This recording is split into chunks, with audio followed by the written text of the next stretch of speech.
You're listening to an Anderson Entertainment production. This episode, we're trying on a different shade in FAB Facts. We'll be rich beyond the dreams of avarice in the randomizer. And we're heading into Uncharted interview territory with Mr. Benjamin Field. Oh, that's all coming up in Pod 181. Of the Gerry Anderson podcast. Whoa. Thank you. 5, 4, 3, 2, 1. Let's get started.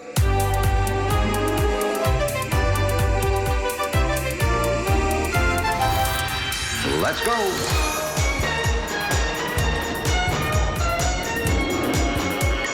Spectrum is green. The Gerry Anderson Podcast with Jamie Anderson and Richard James.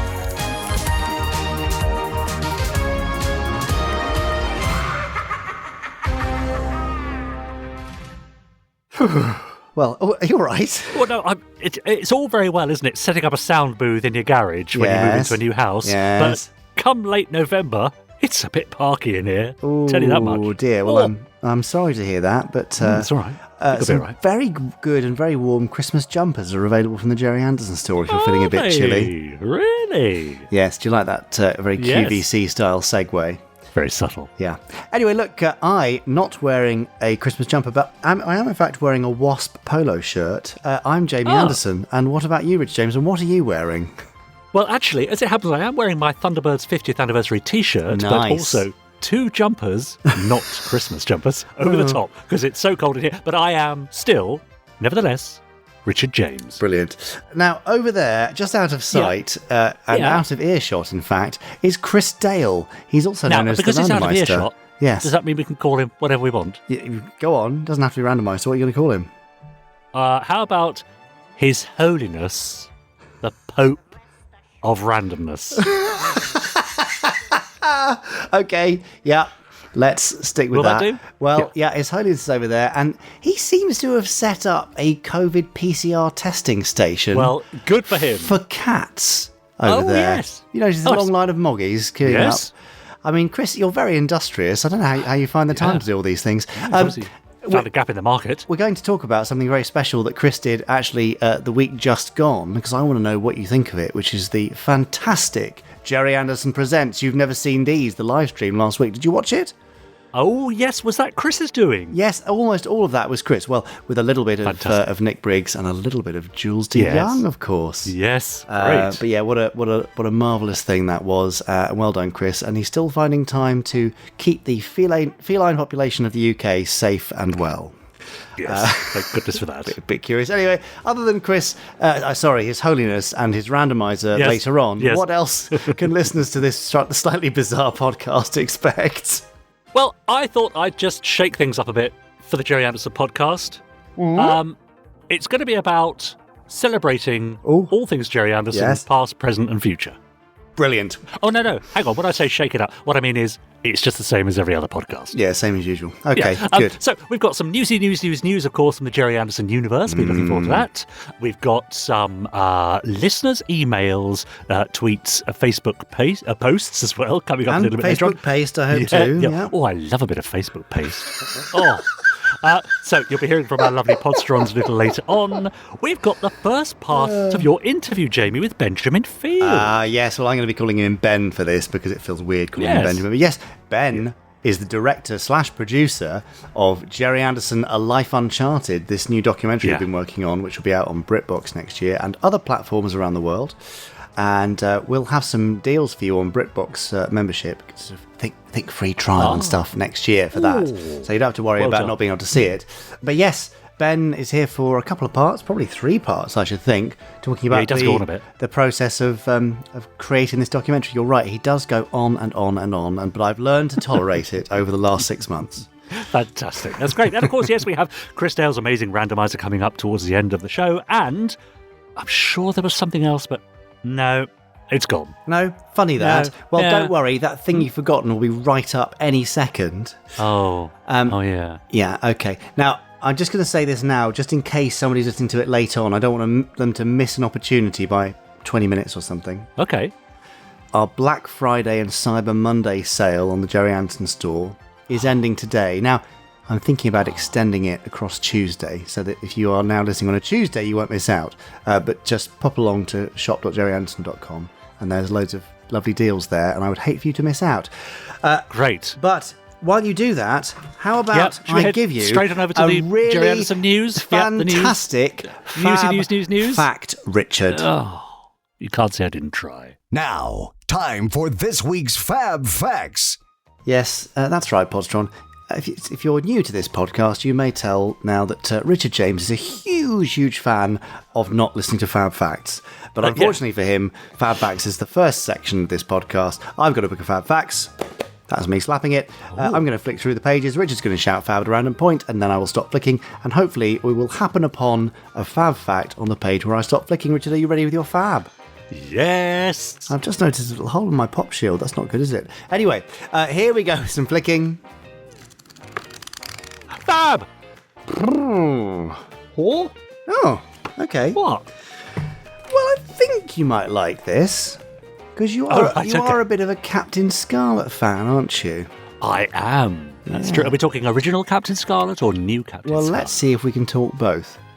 All right. So, you may or may not be aware, Richard, as a huge Captain Scarlet fan, that supposedly there were some 600 people living and working on Cloudbase in the classic series from 1967. Oh. However, we only ever saw Colonel White, Dr. Fawn, the 5 Angels, the 5 Captains, and Lieutenant Green. Right. Yeah. Presumably, among those hundreds of other Cloudbase residents that we never met were many other lieutenants. And today's Fab Fact concerns one Lieutenant Sienna. Oh. Yes, not a character that you're probably familiar with, for one obvious reason: he never appeared on television. However...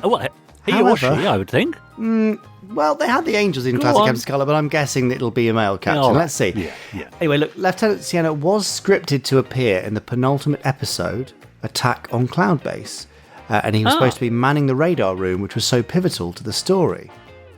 The reason his name was dropped from the script was one of simple economics, though.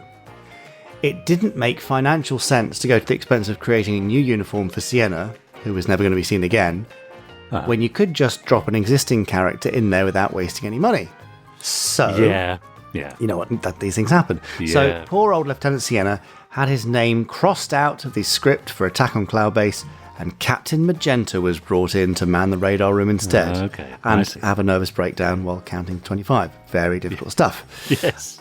That also explains why when Lieutenant Green is away from Cloudbase in episodes like Avalanche, Lunarville 7 and Crater 101, his seat in the control room is taken either by Captain Blue or Captain Magenta. If you think about it in universe, it doesn't make much sense for a captain to be manning the radio, because they're supposed to be Spectrum's top field agents, or at least Captain Blue is. But having created an organisation where all the officers wear colour-coded uniforms, and those uniforms cost money, it's easier on the show's budget just to use an existing captain character rather than create another lieutenant's uniform. Yes. Now, obviously, in the CGI new Captain Scarlet, it was much easier and, more importantly, cheaper to create a new character to fill in for Green when she was off duty, which didn't often happen anyway. But whenever it did, Lieutenant Silver would usually fill that seat. Okay. And it's just one of the many little things that shows the difference in the way each version of Captain Scarlet was created. And no, we are not saying new Captain Scarlet is cheap, like so many of its detractors might do. CGI series, yes, they do. A CGI series is still very expensive and time-consuming to make. It was just when it comes to creating a new officer's uniform, it's certainly easier for a CGI team to do that than it was for the Super Mario Nation team at the time. Really? Yeah. Do you think? Yeah, because once you've got the model for the uniform, then it is a colour change thing, which I'm not saying is instant, but I bet it is quicker than hand making a small new uniform. Yeah. Yes, I can see that, yes. Yeah. True. So poor old Lieutenant Sienna. Now, there were loads of captains in the John Thaden books that we did for Big Finish a few years ago as the audios. Oh, yeah. Umber, he was one. Right. Right. Cerise, I think. Cerise, I like the sound of Captain Cerise. Hello. Yeah, hello, indeed. Sid. Was that Sid Cerise? No. Yeah. Yeah, Cerise just happened to be his family name as well. No, there were lots of captains there. But yeah, otherwise, when you think about it, actually, Cloudbase was remarkably underpopulated. Yeah, quite sparse. But what about the sort of engineers and the toilet cleaners? I knew you were going for the toilet cleaner. Well, you've got to think about the logistics and the mechanics of running an operation like that. There's probably going to be a little kiosk, isn't there, at the end of the, Of course there is. Some Spectrum peanuts. That's right, yeah, where they go and get the coffee and all that. It's got to be a Costa franchise or something in the cargo bay. Obviously, in the cargo bay. Gosh. Well, next time I need to design a floating control base for my secret organisation, I'll let you know. Yeah, exactly, because I'll be there. Yeah, manning the coffee kiosk. Flat white, please. Brilliant. Anyway, there you go. Podsterons, if you know of any other captains or lieutenants who were named in various comics, tie-in novels, etc., let us know, podcast@gerryanderson.com. But Richard James, unless you have anything else, I think that's probably the end of this one, isn't it? I have nothing to add. Excellent, then. This is the end of a rather colourful Sienna Fact! Fact! Oh, I chickened out. I couldn't think of anything. Sienna was Fact. the obvious one. one. I know. Yeah, you're right. Yes, okay. Well, I'll let you have that. But okay, fine. Dear. There's no call for that. There's a raspberry for you. Now, look, I'm going to head straight on over Captain to our... Raspberry. Yeah. Oh, now there's a thing. Sorry. Do carry on. To our rather bulging e-post bag. Because lots of our lovely Podsterons have been emailing in at podcast@gerryanderson.com. For example, Hugh Porter says, hello, Jamie and Richard. I've just finished ordering the Captain Scarlet Volumes 2 and 3 and the Captain Scarlet soundtrack. Are there any more copies available for Volume 1? I think it is sold out universally, so I'm afraid not. Also, says Hugh, referring back to advice from Jamie, I can't remember which pod, but Thunderbirds Are Go Season 3 on DVD. I talked to the distributors who released the series, and they replied back saying they currently have no plans for release. And I replied back saying, well, please add it to your to-do checklist, and explained what the benefits were, but as normal with companies, I've had no reply back. Oh, well, Nice try, though. Yeah, it's always worth asking. This is from Steve, who says, well done, Team Anderson, on achieving 50,000 subscribers on YouTube this week. Great effort and well-deserved. Next target, 100,000 by the end of 2022. Which should only be, that's only 1,000 a week, he says. Bring them on. That's from Steve. And also, he's joining in the whole having a scientific equation at the end of the episode. Well, he's put one at the end of his email here. P.S. Joy equals brackets R plus J, close brackets, times C, which is Richard and Jamie multiplied by Chris. Nice. Multiplied by Chris. So Chris is the main factor there. Oh, well, we know that. Yeah, of course. Lucy Dean says, hi, Richard and Jamie. Hope you're both well. I've slowly been making my way through the podcast. I'm very far behind. And I ended up on pod 9, which was the Wayne Forrest interview. And face casting and masks were mentioned, which immediately caught my attention, as I'm currently doing a degree in makeup and SFX and have recently done some face casting myself. Listening on, I heard the name Neil Gorton when referring to the masks in Space Precinct, which shocked me, as I didn't know Neil had done work on an Anderson production. Strangely enough, the day after learning this, I ended up attending the prosthetics event with Neil doing a demo. Sadly, I had to leave early, couldn't go and meet him, but it's still interesting that he worked on an Anderson production. Seeing his work in person made me want to try and make an SFX mask, maybe try to recreate one of the aliens from Space Precinct, and that's from Lucy Dean. Yeah. You're thinking of a rather handsome Creon named... Well, there is only one, surely. Yeah. Go on, say it. Romac, go on. Obviously. Yes, exactly. No, it's obviously the Hubble-Orion, wouldn't it? Of course. Interesting she didn't know that Neil Gorton, perhaps more famous for his recent work on Doctor Who, had never worked on an Anderson production. She's plainly never read my book. Yes. What book is that, Richard James? Do you want to recommend it? Space Precinct, Unmasked, of course. James Pilson Wood says, hi team, hope you're all well, staying safe. I have an almost 16-month-old now, and it finally happened. He now wants to watch Thunderbirds. Hooray. Well, he says, the intro over and over and over again, but it's a start. It truly feels wonderful passing on something that I hold so dear to someone I hold dearest. Thank you for continuing the legacy of this and the other wonderful shows, and giving me the opportunity to share them with my son. I'd love for the store to do children's costumes or cosplay, baby shirts, baby grows, etc. Unfortunately, Halloween and dress-up stores omitted Super Marination this year. How dare they? Side note, says James, big thank you to Louise for sorting out a little issue I had with my store order. She's always super helpful. All the best. She is indeed. Thanks, Louise. Yeah. Any chance of any baby grows in the Gerry Anderson store? It's been investigated. We are actually not currently able to do anything for under 12s for Thunderbirds due to license restrictions. So that makes Baby Grows rather tough, but you never know, maybe for other shows we'll keep looking into it. Yes. Here's a long one from Matt Mayhew, who says, Hi guys, loving the podcast, especially during the last couple of stressful weeks at work, making it and giving some distractions. I'm a late-ish newcomer to the Andiverse, as I'm just a bit too young for the 90s reruns and probably missing New Captain Scarlet because of the way it was shown, or I was busy watching omnibus editions of classic Doctor Who. However, he says, after picking up the copies of the audio series of Terrorhawks from Big Finish a few years ago, I've become quite a fan of Anderson Productions. Hurrah! I've spent the last 18 months or so watching the TV shows, watching the TV Terrorhawks series, Space 1999 last year and this year, making my way through the Supermarination series. I still stand by what I said at Big Finish Day, that in my opinion, Terrorhawks is the best puppet series, though Captain Scarlet is a close second, and I don't see the fuss about Year 2 of Space 1999. Anyway, he says, I'm taking a little break before doing Joe 90, but hearing Erasure's recent cover of the theme, I might move up my to-be-watched list. Does that make any sense at all? Yes, move it up his to-be watched list. Yes, yeah. That's my reading that's so stilted, not his writing. And he says that the to-watch list does also contain Space Precinct. As a professional statistician, yes, he says, I do like the randomizer and all the comments about the randomizer, it not being random, favouring the aforementioned Joe 90 or the dreaded Torchy, shows the difference between what is truly random and what humans think is random. Yes. That's interesting. He says, I know a list of what has been selected is available, but is the list that Chris uses available somewhere, as I can't find one so I can tick off what I've watched and do some random selections myself? Oh.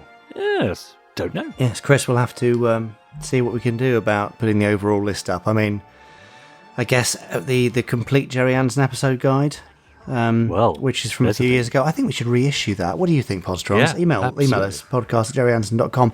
It's interesting about that, not believing things are completely random when you see more things appearing in them.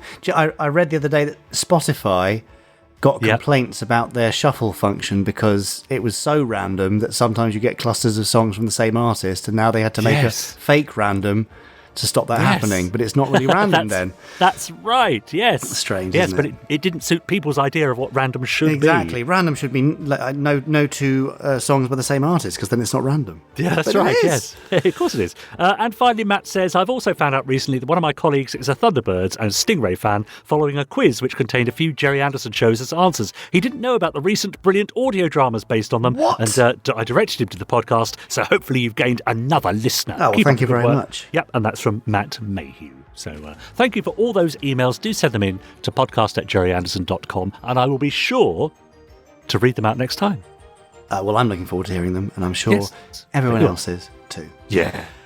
Richard James. Oh, yes. Have you noticed a pattern that every week there seems to be somehow some news from the world of Gerry Anderson? Do you know, I was just thinking exactly the same. It's strange. It's almost as if it's not random, and if there are always things happening in the world of Gerry Anderson. Yes. So shall we have some of those things now in what we should probably call the Gerry Anderson news? Yes, please. All right.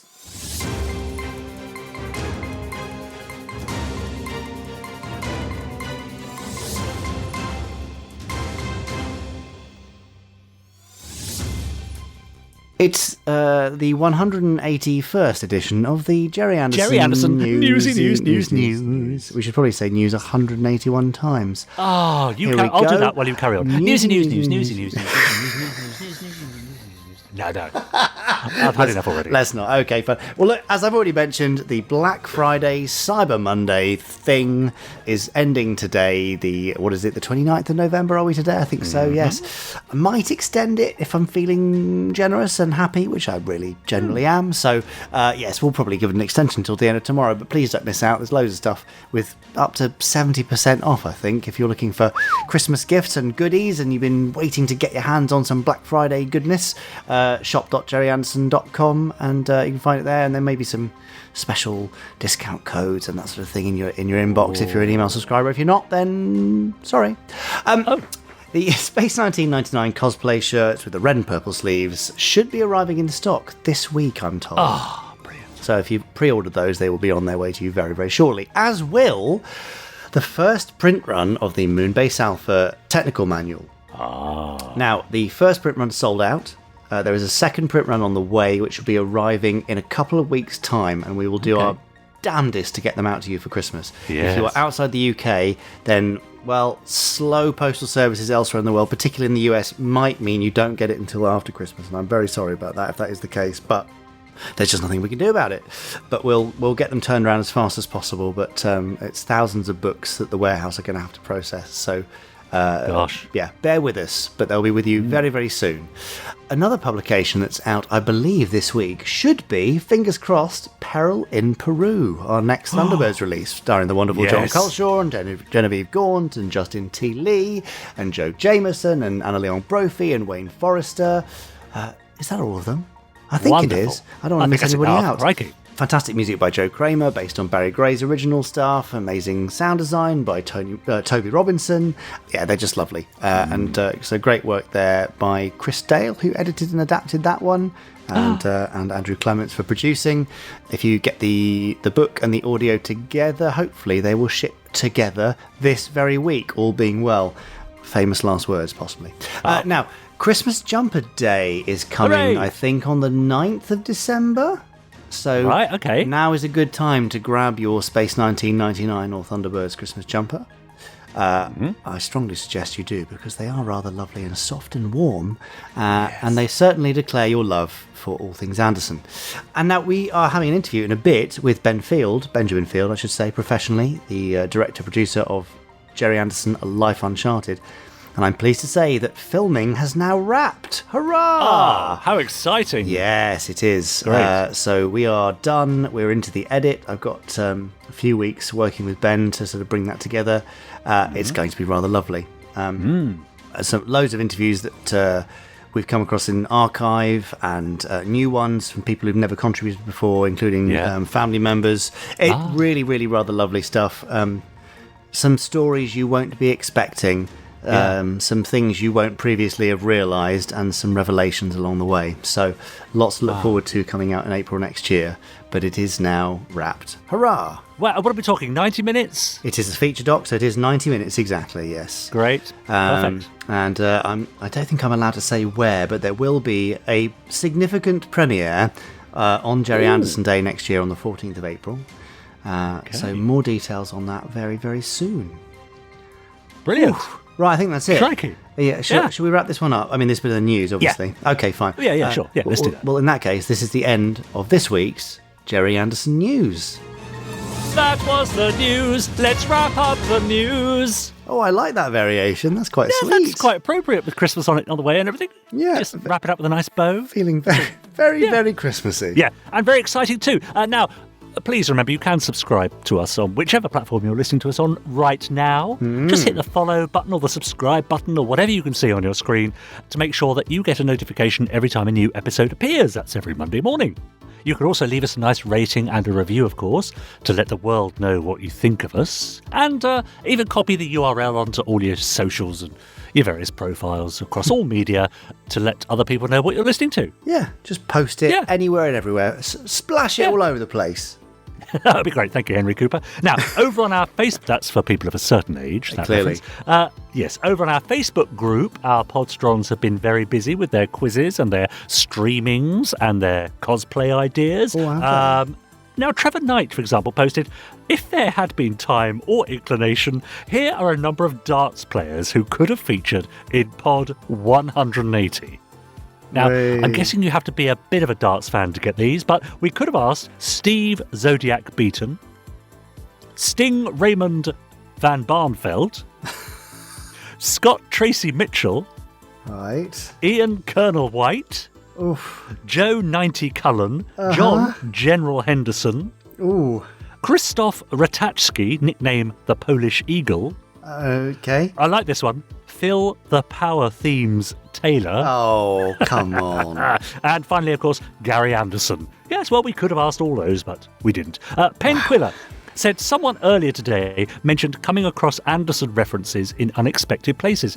Later this afternoon, I was reading Mr. Gandhi's Grand Tour by Alan Titchmarsh and came across this paragraph. You ready? I'm standing by.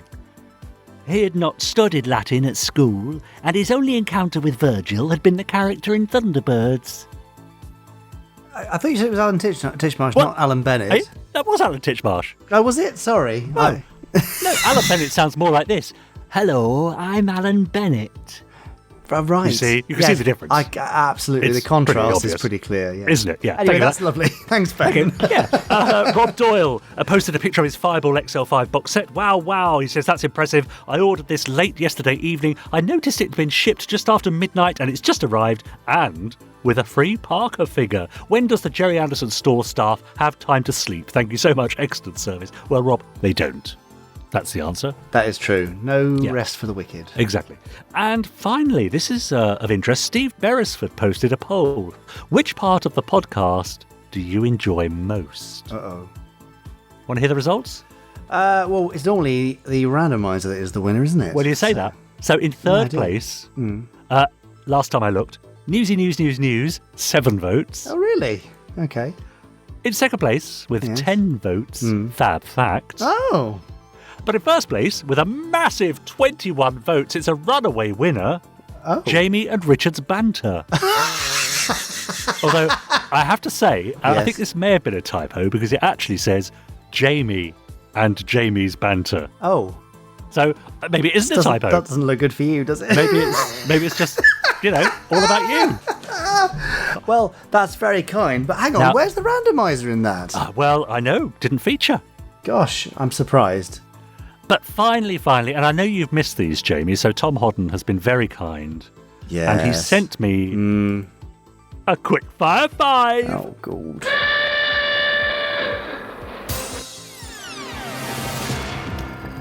Right, are you ready for these, Jamie?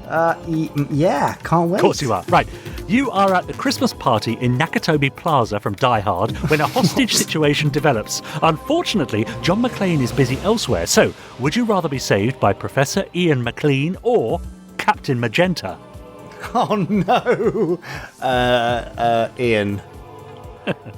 Number 2, you're running late for an appointment and call for an Uber. Your only 2 options are Mitch on a moped or an Eagle piloted by an unnamed pilot who isn't in the regular cast. Oh gosh. Yes. Tricky. Eagle. I reckon I could pilot you it could to take safety. over the controls, yeah. Number 3, you've been roped into babysitting. Do you volunteer to look after Joe 90 or Candy and Andy? Oh, what's more sinister out of those? I'll go Joe and I can tell him what for. Oh, very good. Yeah. Number 4, unfortunately, you've made a poor choice during a game of Truth or Dare. Will you fulfill your dare by juggling test tubes of an experimental growth hormone in an alligator farm, or will you take the same flight on Fireflash as Lady Penelope? Well, Lady P will obviously be rescued, so I'm going on Fireflash, thanks. Oh, fair enough. And finally, would you rather watch every episode of Stingray with Samuel L. Jackson providing Marina's inner monologue, or Supercar redubbed with Danny DeVito as Mitch? Oh! Hey! That is tough. I'm going to go for Stingray, but only just. How nice to have a good either-or rather than a bad one. Yes, that's true. Absolutely. There we go. So there's your Quickfire 5. That's courtesy of Tom Hodden. Thanks, Tom, for sending those in. Now, I should just say, of course, Tom Hodden, you may not know, is an author in his own right. I know that. Yes, so it's quite easy to see his books at bargain prices, many of them. Just go to Amazon, search for T.E. Hodden, and you'll see them there. Yeah, thanks, Tom. Yeah. Now I feel like Chris Dale should immediately go and produce the Marina monologues, where we actually get to hear this stuff. That's a great idea. Yes. Yeah. Okay. Off you go, Chris. Fantastic. Oh no, he's still busy with the cats. Of course he is. Yes. Okay. Now, Richard James. Yes. I've been talking about this documentary for a little while. It's so nice that it's now wrapped. So I feel like we should actually hear from somebody else who's been involved in it intimately. Shall we do that? Fair enough, yeah. Good. Well, that person's Benjamin Field. I shall be calling him Ben. Ben is a producer, director, and a general unscripted telly executive. Is he? And he has quite the extensive CV, you know. Does he? He was involved in bringing back Morecambe and Wise in a prior project. Well. As a hologram-based thing. And now, obviously, he's leading the charge on Gerry Anderson, A Life Uncharted, a feature-length documentary about Dad's life and career for BritBox and other channels and streamers around the world. That's coming next April. And obviously, as part of that, we are bringing back Dad to speak words which he spoke previously on audio recordings, but now in vision for the first time. So we'll be talking about that and much more. But without further faffing from me, here is the first part of 3 of my chat with Benjamin Field. Hello, I'm Benjamin Field, or Ben, to those that know me a little bit better. And I am the producer and director of Gerry Anderson, A Life Uncharted. Well, in that case, I'll call you Ben for this rather than Benjamin, which is your professional name. We do know each other quite well. Yes, we've known each other for quite a while now. Yeah, and got to know each other very well in the process of making this documentary and discovering all about Dad's life and these amazing untold stories. You could at least try and sound a little bit more excited about it. Well, we had this before. Well, I'll let the Podsterons on a little secret is that we recorded some trailer stuff for BritBox when we were doing some shooting, and I was admonished for not being enthusiastic enough. But I have to say, I'm in a really difficult position, a really interesting and weird position, because we're telling a story which actually turns out to be quite sad and quite tough going at points. So to then kind of sell the show in a really excited, amazing story, which is previously untold and all that sort of stuff, it feels a bit weird. I mean, is it, starting off there, Ben, is this the documentary story you thought you were going to be telling? Well, I mean, I knew that I wanted to tell a personal story because everything that had gone before was always focused on work-related things. And I knew that, you know, Gerry, your dad hadn't really been covered in sort of that personal way. So to that end, yes, I'm telling the type of story that I wanted to tell. But if the question was rephrased slightly to be, is it exactly the style of story? Yeah. Or does it include the things that I thought I'd be telling? Then absolutely not. You know, I think this is, God, it's just so much darker than I thought we would be telling.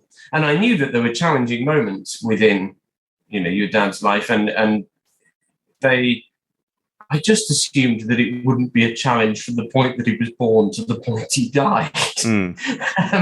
So, you know, God, I mean, the way in which his life is reflected in his shows, I assumed we might be able to pull out, you know, a couple of strands and make those fairly prominent. But in actual fact, God, I mean, his work is seemingly hugely autobiographical.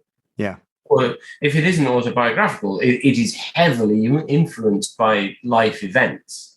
And I mean, you know, we've talked about this at great length, Jamie, you and I. But I think we keep using, in all our press material and all the rest of it, we keep using the word emotionally charged, which I reckon are 2 words.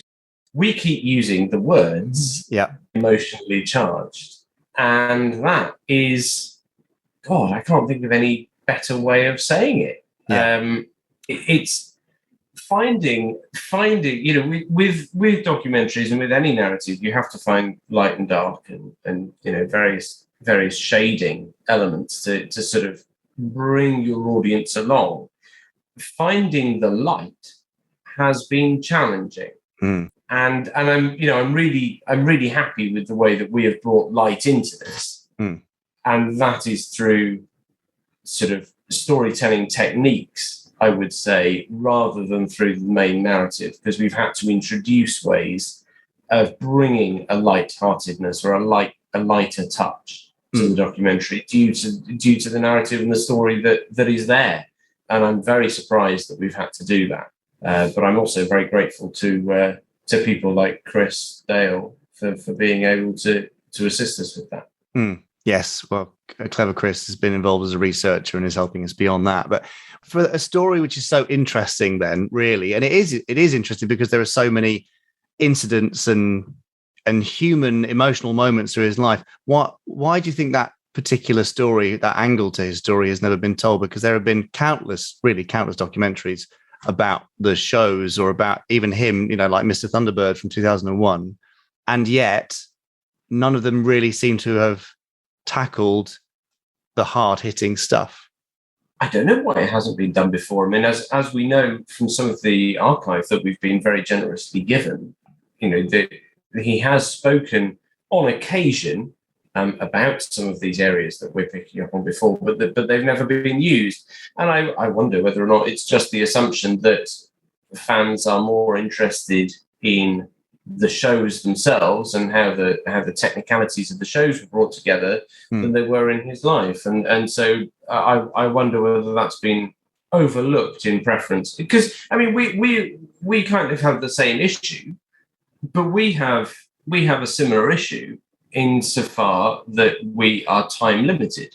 So I mean, our documentary is pre-sold as a 90-minute documentary. Now, I mean, if we go over that by a couple of minutes, nobody's really going to complain, but it's 90 minutes for a reason, and those are commercial reasons, and we have to sort of fit within those, which means that there is still going to be elements of the story that doesn't make it into the edit, and we're going to have to make those very difficult creative decisions to omit parts of the story that we just can't physically fit in.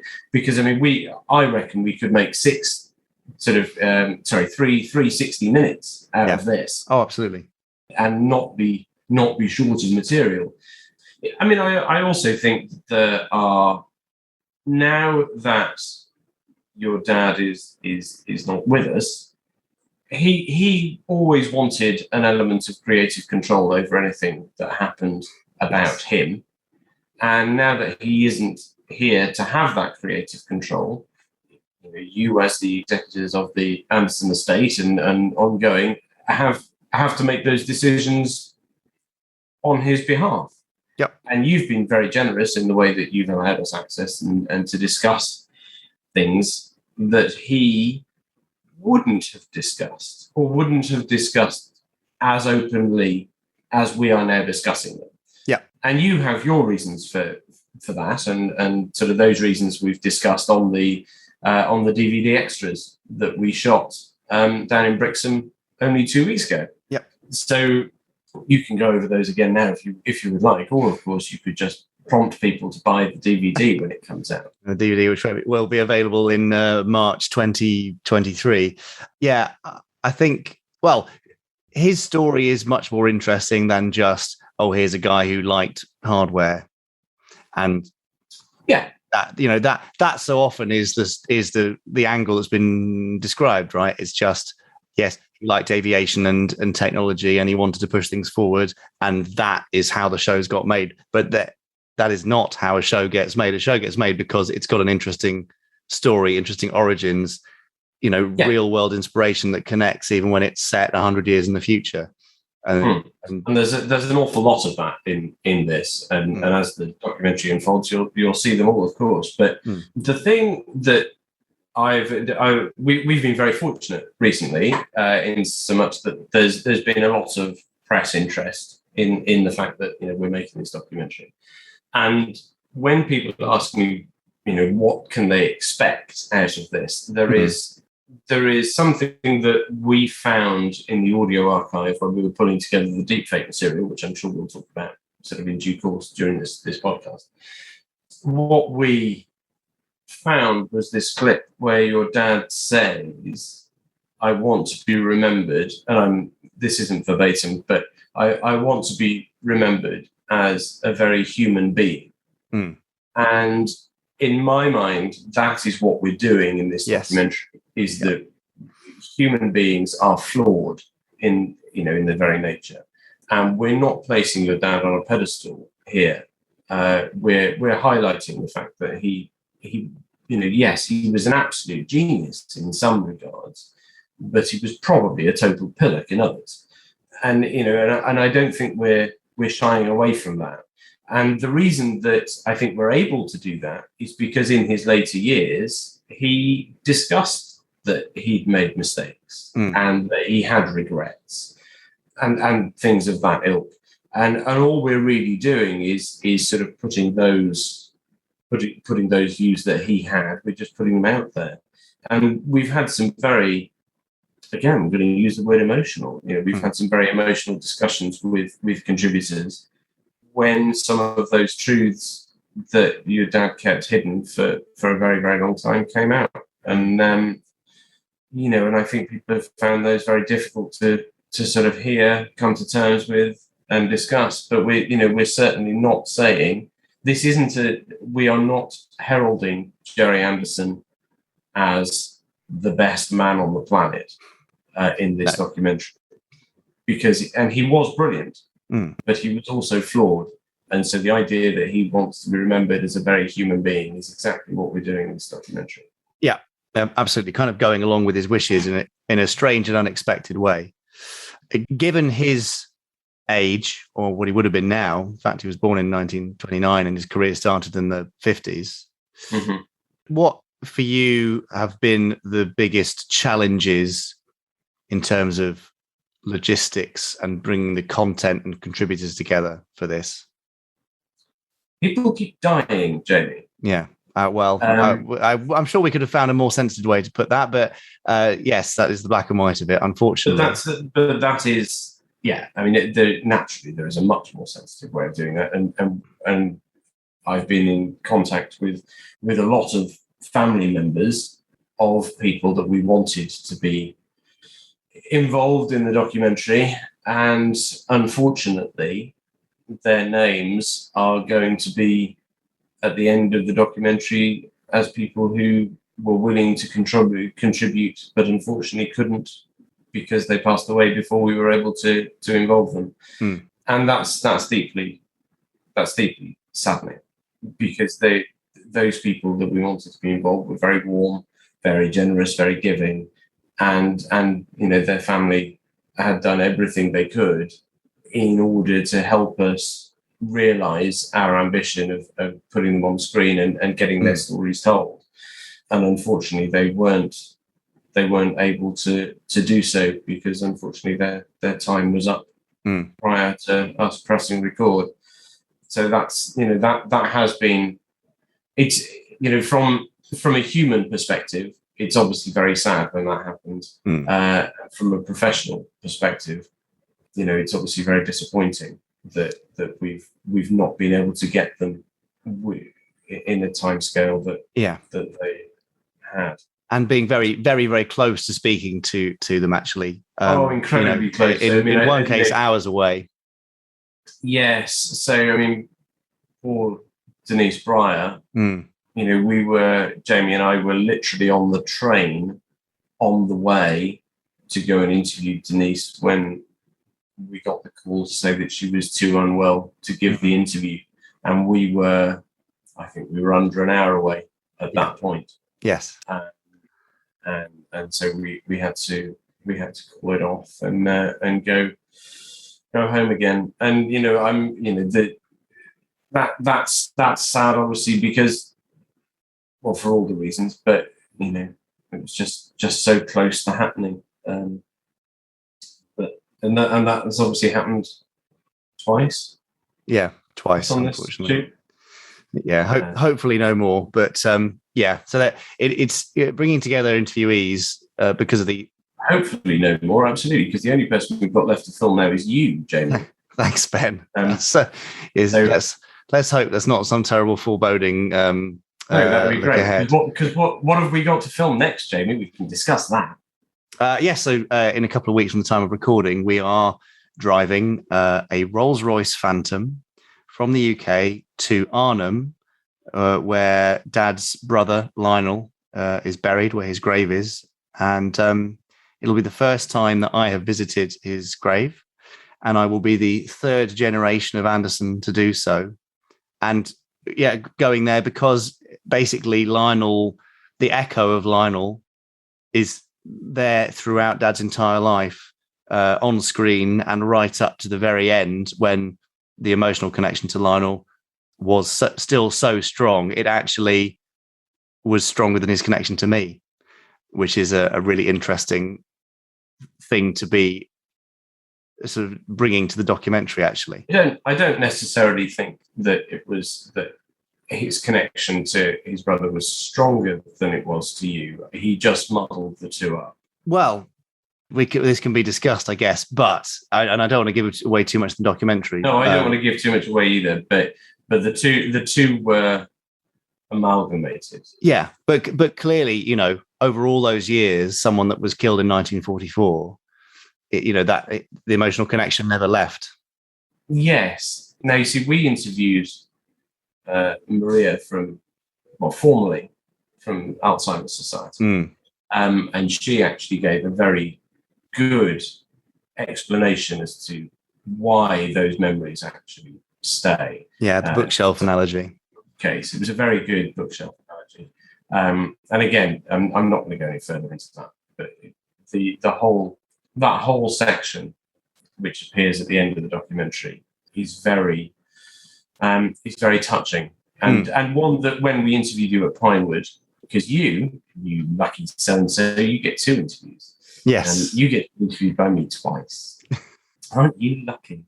But that particular section, I think it's fair to say, reduced both of us to tears whilst we went through that. Yeah.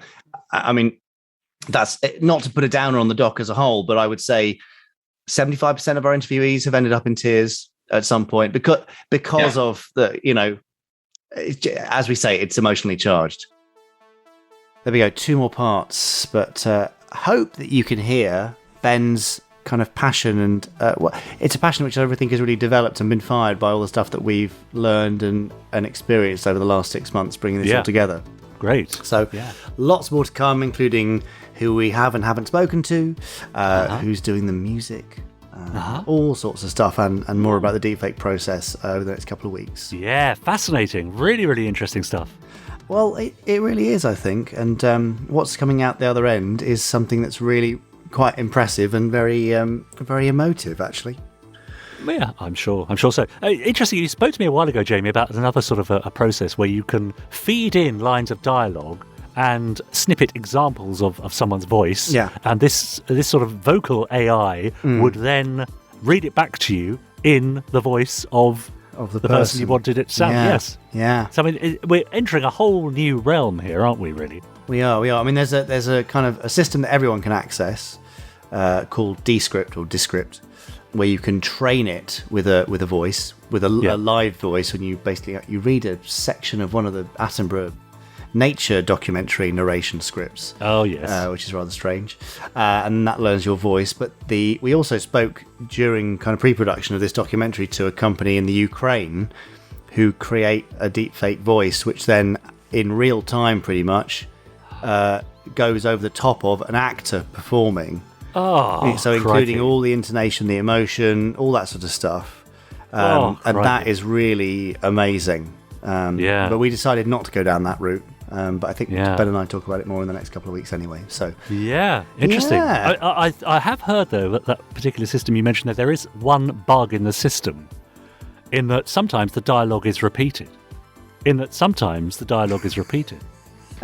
So you've got to watch out for that. Because that's often a giveaway careful that you're talking to an AI when it repeats the same thing over and over again. Yes. Over and over again. Over and over again. I'll keep an eye out for that. Now, do. Now, over on YouTube, where many things have been posted on the Gerry Anderson channel, particularly beneath the Century 21 Tech Talk Crab Logger episode, Ian Dealey posted Fab Fact: the front section of the Crab Logger also appeared in a 2020 episode of Thunderbirds Are Go. Stormwolf posted, "Oh God, the crab logger is Peak Anderson, a huge monstrosity that gobbles up whole forests and all the forest critters living in the branches and spits barrels out the back like Donkey Kong with 0 hex given about the environment." Now, I did have to tidy that up a bit, just before I read that out. Did you? Was that because there were naughties in there? There were a few. King of Potato People says the crab logger was also equipped with a special sieve to filter out mushed up wildlife. Ouch. Yes, and finally for now, Joe Soap says, Thunderbirds went in for gigantism a lot. The crab logger, the sidewinder, the giant road layer, Fireflash, airliner, etc. Every week some giant machine fell down a hole along with its 4-man crew. Here we are in the 21st century. I doubt such giant machines would ever be considered today, even if we could build them. Environmental concerns would simply rule them out, which is an interesting thought. Have we got to the point, do you think, in our development, our technological development, where actually the future that Gerry Anderson foresaw might never happen because we're taking a bit of a swerve?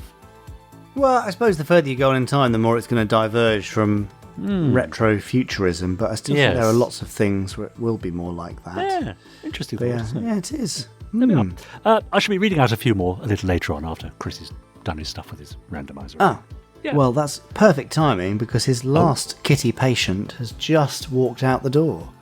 Oh, yes, so he's looking rather pleased with himself. Yeah, so well done, Chris, again, for keeping the cats of this locale safe. Yes.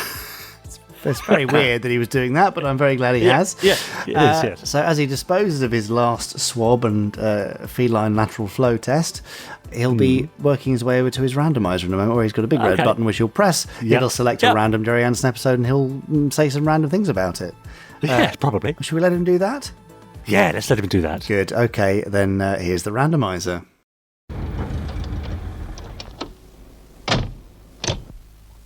I don't know what a mess. Look at this here.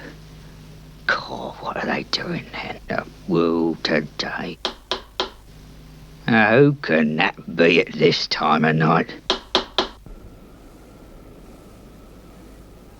Who is it? Oh, it's Chris, Dale and Marina. Mr. Hobson? Hobson's the name. Mr. Hobson. Excellent, excellent. We're in the right place, Marina. Mind helping us with something, Mr. Hobson? Oh, all right. I'm in your hands. What do you want me to do? Well, nothing much. Just press this button for me, if you would. You can rely on me. That's it, thank you. This is all official, is it, sir? Oh, totally official, yes. We are indeed official randomizer, button-pressing, people. Right. Okay, let's see what we've got. Well, it's a dream episode today. What? I knew this had to come. Yes, doesn't make it any easier, though. On the plus side, it's from a popular show. It's more than 55 years old, actually. 55 years? Yes. Still, I don't suppose there's any way I could get out of it, is there? Any way we could cook up a little, deception? Well, no, not deception. Just, maybe we could pretend that this episode just, never came up. You just sit quiet. Yes, well, I'll sit. That's right. And I'll watch Stingray. Right, sir. Raptures of the Deep. It'll be an honour, sir. Stingray! Stingray! Stingray!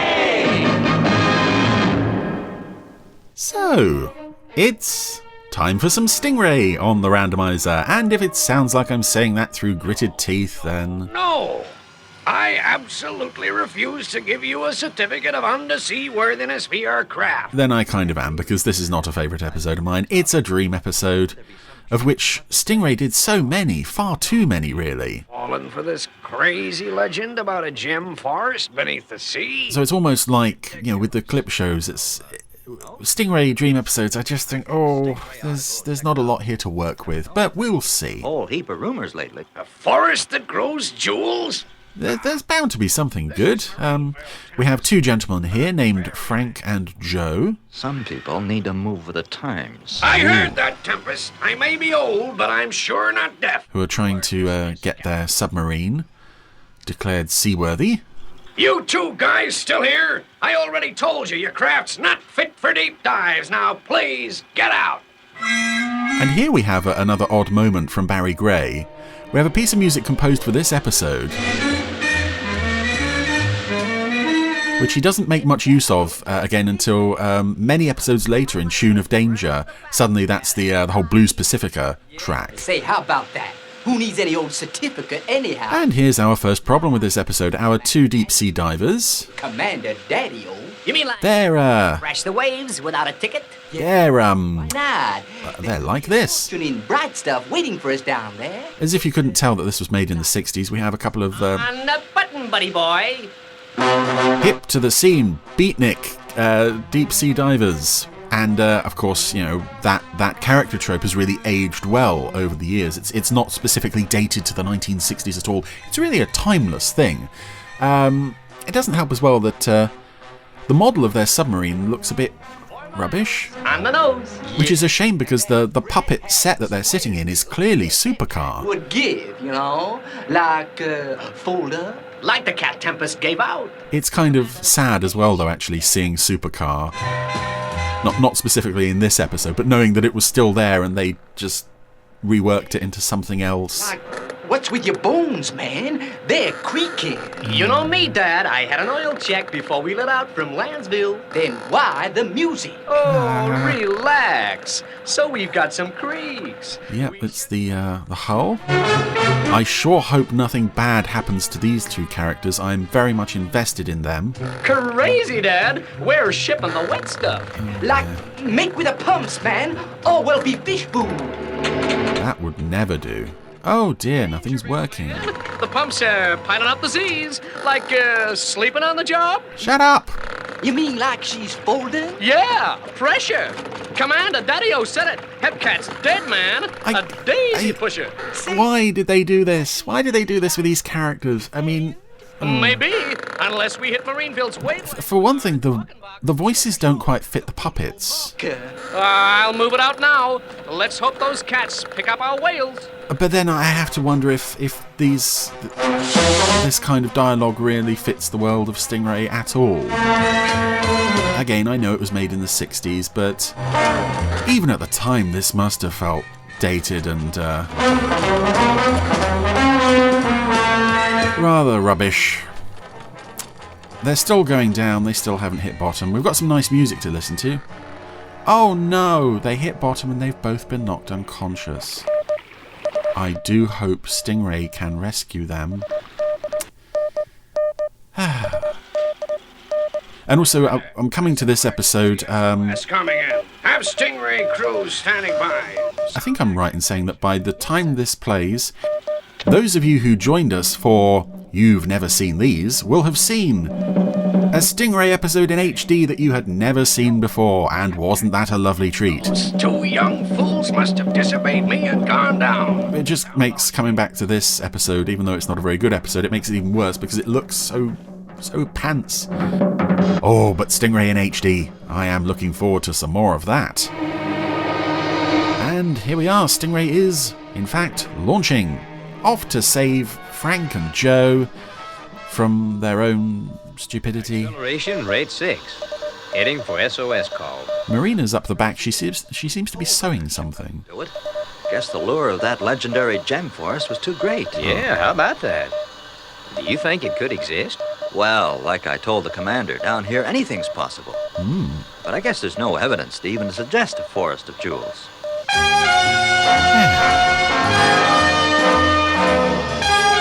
And one thing I find strange with this episode, I don't know if there's anyone out there who's a particular fan of this one. As I said, I'm certainly not, but that's just my personal opinion. If you love this one, then great.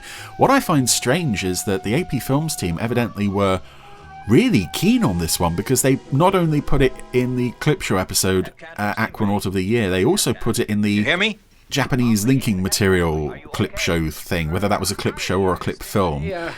They put this episode in there, and you know, what a strange choice to feel so proud of this that not only would you want to repeat it once but twice, to showcase it as some of your best work. Oh, great, Dad. Say. There's some interesting design stuff coming up later on, admittedly, but Okay, I'll be with you in a few minutes. it certainly doesn't start well. Wow, what gives, man? Oh, just the plot, just the characters. Some of the life breeze, you know, an airline. Just say what you mean. We are suffocating. Troy is coming to help us.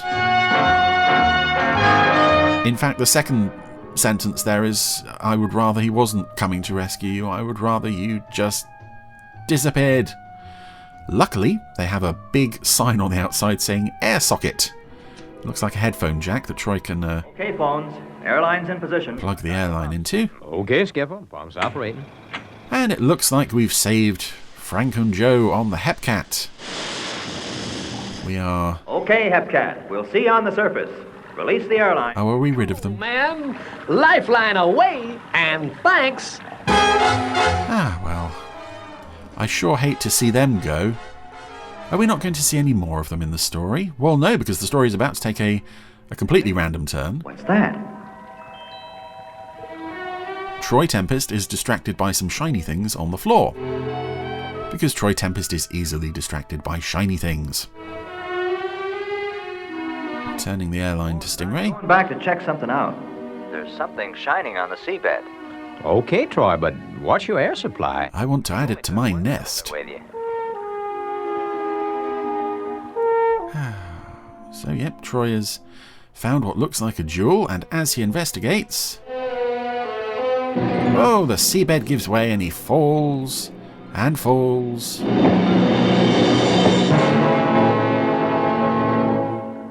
Poor old Troy. Phones.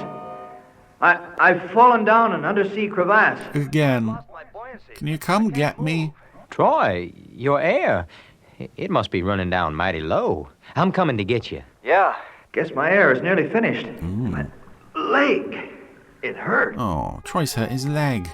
He's not got much air. My air's gone. I can't breathe. And now... Phones. I'm suffocating. Well, never mind. Yeah, we're now heading into the second half of this episode, the dream sequence, and there's no point trying to pretend that this isn't a dream. And I find it strange as well with Stingray. They do so many dream episodes, and they're all from Troy's point of view. So it makes them much more personal that we have these deep insights into the mind of Troy Tempest, what's important to him, his aspirations, and we're seeing some of that now. I think this is perhaps the most revealing of his dream episodes. You know, you can read some things into the dream he had about being shrunk and the dream he had about those cavemen, but... Air. I can't be breathing. But I am. I'm living without air. This is definitely the most revealing dream he ever had on the show. I'm breathing. Say, why should I need air anyway? I'm God! Here, okay? Apparently. Who needs air? Yeah! What do I want this crazy mask for? Meanwhile, back in the waking world, Troy is drowning now. No. Yeah, let's get rid of this air cylinder. Yeah, I've gone completely insane. No, he hasn't. He's living without breathing masks and... Great! I feel like $1 million! Oh no, is this the episode that this piece of music was composed for? That's a good point in this episode's favour. Gee, I've never seen plants like this. Because it made a lot of reappearances in later episodes and indeed a later series. Always very welcome. I don't believe it. But it's there. Mm-hmm. The forest of gems. Well, a very small forest. More a gem corner. A gem shrubbery. Say, these leaves, they're made of gold and silver, diamonds, rubies, emeralds. I found the gem forest. It really exists. Hooray. Thank goodness those beatnik guys led you to it. Yippee! Oh. I must be the richest man in the world. I'm the richest man in the whole wide world. And with that, it's off to the commercial break. And now we see that given that amount of wealth, Troy has off-screen built himself a palace, resigned from the Wasps, convinced Atlanta and Phones and Marina to join him down there as well. Oh, great one, do you require anything? To spend all day, every day, tending to his every need. Marina, play something sweet and gentle. And of course he's made up like a Roman or something. I mean, I don't know what I would do if I won or discovered a load of money, came into a lot of wealth. But the sight of Troy in this this garb, lazing around on an expensive sofa, stuffing himself with grapes. I don't know. It's very revealing about the man. Having found so much wealth, he then just wants to spend the rest of his days completely idle.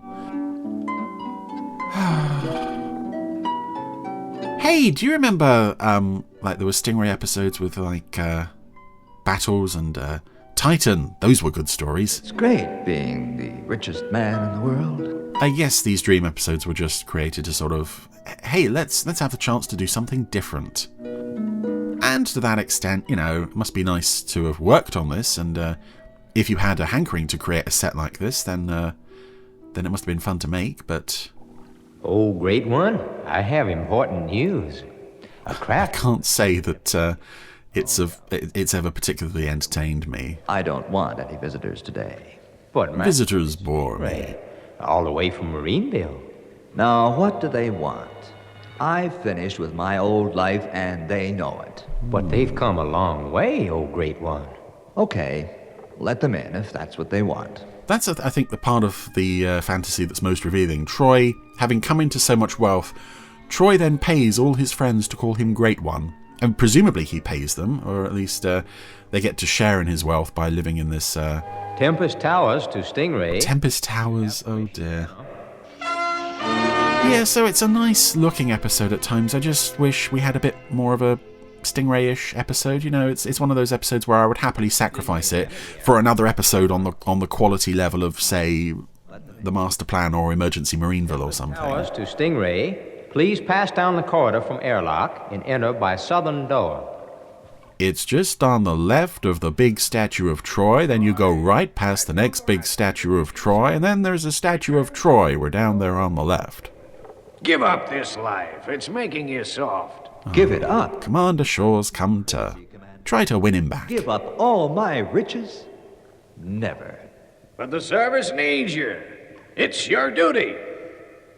I'm the leader here. I decide what is my duty. Is that your last word? Yes, Commander. It is. I guess within the dream, it kind of matches his earlier moment where he was told off by Shaw, but that point isn't as established as well as it might have been. Return to Marineville too, but phones. I can hear you, traitor.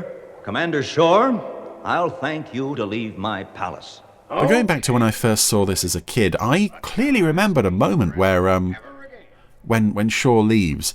I guess it was because of that little conversation he had with Phones there, but I remembered from my viewing as a kid that Phones actually left with Shaw. So I was quite surprised when rewatching this on DVD several years later, that moment never happened. It's just one of those... everything's perfect. Those things that you misremember as a child. Just one thing. I sure wish you could talk, Marina. And now we're coming into the song. And I'm going to do something a bit different here. I recently discovered that if you play the Marina song backwards, it creates a different song. So we're going to play that instead of Troy's song.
There we go, there's a slice of Yummy Rama Cab for you.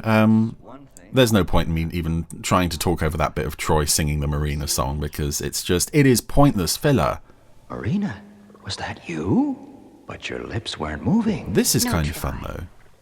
But you can hear my thoughts. Marina telepathically communicating with Troy, with the voice of Sylvia. And here we go. Here's the only point of the episode I actually think not only works, but works really well.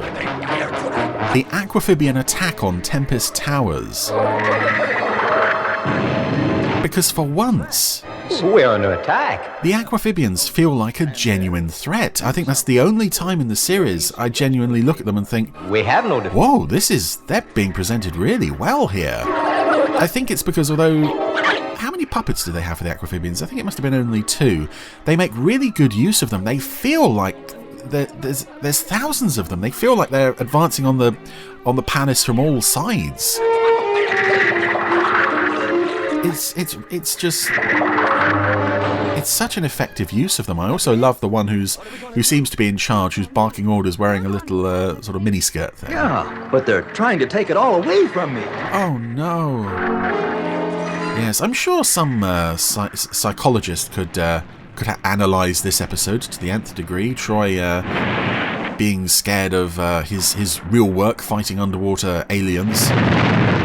Destroying and disrupting his wonderful dream of a palace under the sea, where he just does nothing all day. But I am not that psychologist, and I mean, it's very nice seeing Tempest Towers demolished like this. It's quite a nice set as well to see torn down. Yeah, some of these Aquafibians have got like sort of seaweed cape things almost, and yeah, they look wonderful here. All my riches. So I'm very pleased to see them show up, and well, now the palace is being flooded. All of Troy's friends are presumably buried in the rubble.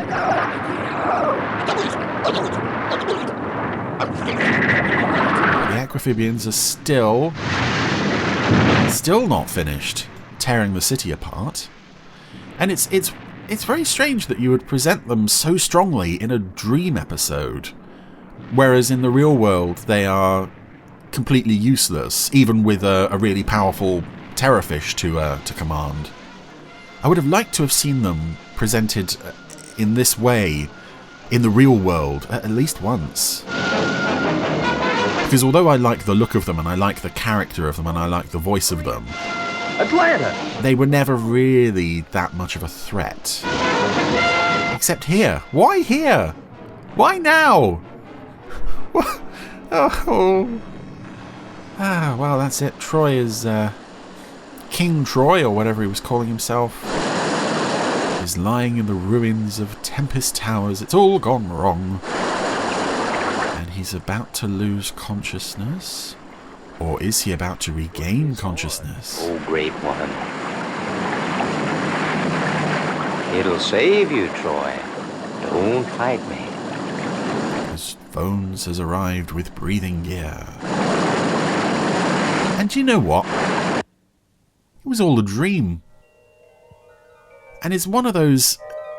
Yeah, it was all a dream reveals. So I was like, yeah, we know. Troy. We know. You're okay now, Troy. Yay. Just rest. Relax. Now just take it easy. Oh, well. Bones. Where am I? The palace, it's crashing down. But this is... Oh, Marina's wearing a stethoscope. What happened? You had it. She's so useful. She's so well trained in medicine, and she can co-pilot Stingray, and she can use the hydrophones, and there's no end to her talents, really. She's very useful. Sent you into a kind of drunkenness. Yeah, I've heard of it. Raptures of the deep, eh?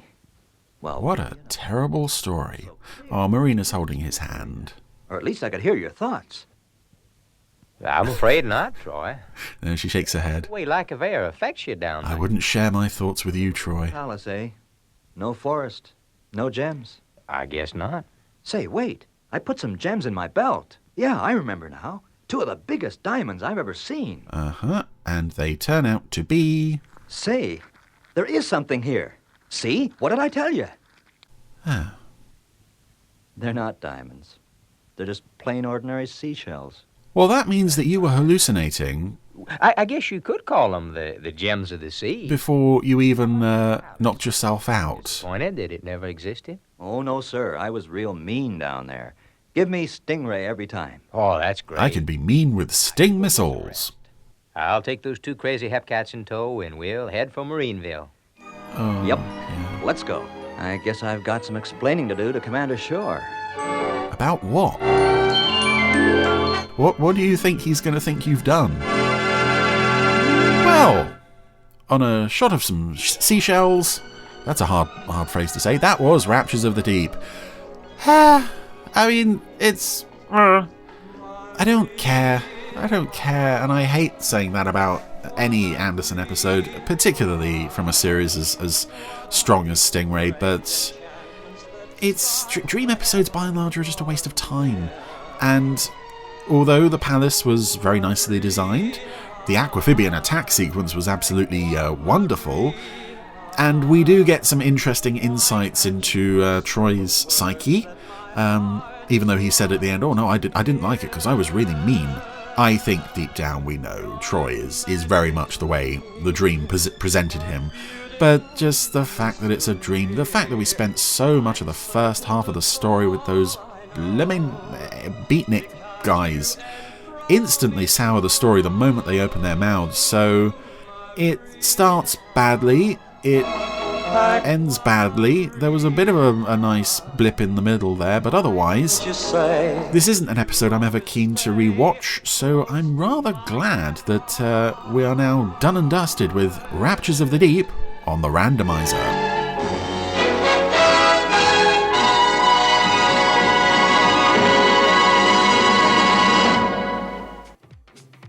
Well, oh, nice. It dives under the sea into the world below. That's true enough. Where beauty and mystery can always be found. Yes. I mean, it dives fearless and free, facing the stranger's foe. But against all adversity, heads homeward bound. Right, That's thank you for Stingray. that. Yes, well, I know that. A lot of Stingray fans out there, of course. We know that. No, really? They're out there. Yeah. They are. Yeah, I would say there's almost as many Stingray fans as there are Thunderbirds fans. No. Well, impossible. I think, What are you basing that on? Some empirical evidence? Just something I plucked out of my head. But I'm just thinking that if you're a fan of a certain age, and there are a lot of them, then Stingray might well be your first experience or your first memory of watching anything Gerry Anderson. Do you think? What? Hang on, I lost you there. Oh, good. Anyway, let's go back to YouTube. Sorry, I got terribly confused about what was happening. It's been a long day. Not for the first time. Now, back on YouTube, you may have seen that Jamie and the team very often, or every week, post a Fab Facts section as a little snippet, a little amuse-bouche for you to enjoy. And the latest one concerned toys appearing in a Gerry Anderson series, if you remember that. Andrew Taylor posted the original Star Trek series used that trick a number of times. Famously, the badly damaged USS Constellation from the Doomsday Weapon was an AMT Enterprise model kit that the team worked over. Most of the later series' Klingon ship appearances were also AMT model kits. AMT themselves designed and built the Galileo 7 full-size prop in exchange for the licensing rights to make it as model kits. There's a thought. Yeah. The Model Railwayman says, although not a Gerry Anderson production, my favourite toy for filming anecdote, that may or may not be apocryphal, he says, is that during production of the original series of Power Rangers, they kept losing or breaking the morphers, so the crew had to keep buying the Bandai toy versions, which were close enough to be used in the show. Ah. There. How interesting. Do you know what links Power Rangers and Gerry Anderson? Oh, go on. Keith Shackleton, who is behind so much of Century 21 merchandising. He later made a big success in his post-Anderson days as one of the first licensing agents for Power Rangers outside of Japan. There you go. I mean, talk of a big success. It was huge, wasn't it? Massive. Still is. It was massive. Yeah. And finally, Skyway Morrison posted on the YouTube channel, my brother was in high school, I was in grammar school. He was a photographer, I was a model builder. We used my Eagle model and his photography skills and the family garden to depict a crash landing on Mars. Oh, nice. I wish I still had those pictures. Yeah, so do we. I'd like to have seen those. Yeah. That's lovely. So, yeah, thank you for all those comments. do remember to head on over to the YouTube channel. There's all sorts of stuff that appears there. I don't know. It seems that every other day there's something new. Almost, yeah, you're right. The likes of Chris or AC, or the Tech Talk is going down a bundle, of course. And so head on over to our YouTube channel and have a watch. Yes, go do it. There's lots of goodies on there and loads of stuff you may have missed in the past. We've got hundreds of videos there. I know, it's crazy. Yeah. Richard James, I feel like we've reached a natural conclusion. Is it that time already? It really is, yes. So it is. Crikey, doesn't it fly? It really does. It's when you're having fun. Yeah. Anyway, thanks for joining us, Podsterons. We do love having a chance to whisper sweet nothings about all the worlds of Anderson in your ears. So thanks for letting us do that, be they clammy or not. Be they? Well, yeah, be they clammy, probably. We hope you have a lovely week. Email us with your thoughts and questions and considerations and things to podcast@gerryanderson.com, because we like hearing from you very much. We really do, yes. And gosh, it's almost December. It's that sort of countdown to Christmas time. So I wonder whether we should probably deploy the Christmas edition of the Gerry Anderson podcast theme. Really? This early? Do we not wait till the actual Christmas kind of week edition? No, normally? I'm calling it. We opened with the non-Christmas version. We're going out with the Christmas version. Then next week, it's going to be full Christmas jingle belly stuff every time. There we are then. That's it. It's Christmas, for sure. Yeah, 100%. Brilliant. All right. Well, have a great week and fare thee well. And, fare thee well too. Yeah, catch you in December. Be they. Okay. All right. Bye. Bye.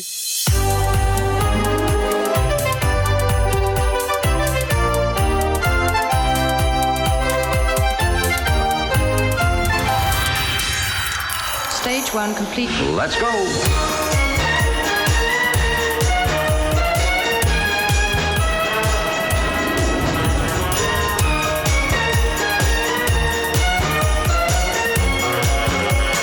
Spectrum is green.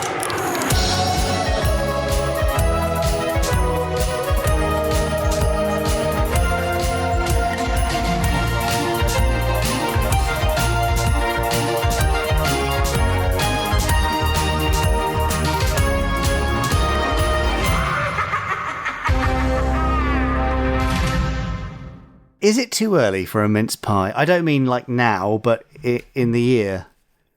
Oh, it's never too early for a mince pie. Why do we only eat mince pies at Christmas? I know, it's weird, isn't it? But I had last night, we went to some friends for dinner, and I had a Heston Blumenthal mince pie with clotted cream. Okay, what had Heston Blumenthal done to the mince pie to make it so special? Well, it had a sort of helium. Well, as you know, Richard, helium is inert, and we wouldn't be able to taste that. So no, but you have to reach up to catch it, I suppose, or you have to tie it to a bit of a tether, wouldn't you, to stop it floating away? Maybe. Yes, it wasn't a floating mince pie. No, it was just a very thick base and crumbly, and not too much mince in there. Actually, mincemeat. What is the mince that makes it? No, but there was something really nice about it, especially with a blob of clotted cream. So yes, I can see that. Yeah. Well, I have a special treat every year. I buy myself. Talking of only having mince pies once a year. None of this, of course, is Gerry Anderson related. Turkish Delight. Oh, yes. A box of Turkish Delight. A fine choice. Yes, rose, lemon, and the icing sugar that they sprinkle on. Oh. Yeah. Gosh, you're making me salivate a bit. Well, there we go. Okay, fine. Right. Well, I'm off on the hunt for a mince pie. I actually fancy an iced one. Oh, do you? Yeah, with the iced lid. No, that's not a true mince pie. Well, you're straying dangerously into Bakewell tart territory now. Oh, well, I'm okay with that, actually. Are you? Yeah. Podsterons, email us. Is it okay to stray into Bakewell tart territory or not? It's very crucial that we know. Please do email us. Must know. podcast@gerryanderson.com. So until then, this matter will have to remain unresolved. See you next week. Goodbye. Merry Christmas. You have been listening to the Gerry Anderson Podcast. Wasn't it fun? You have been listening to an Anderson Entertainment production.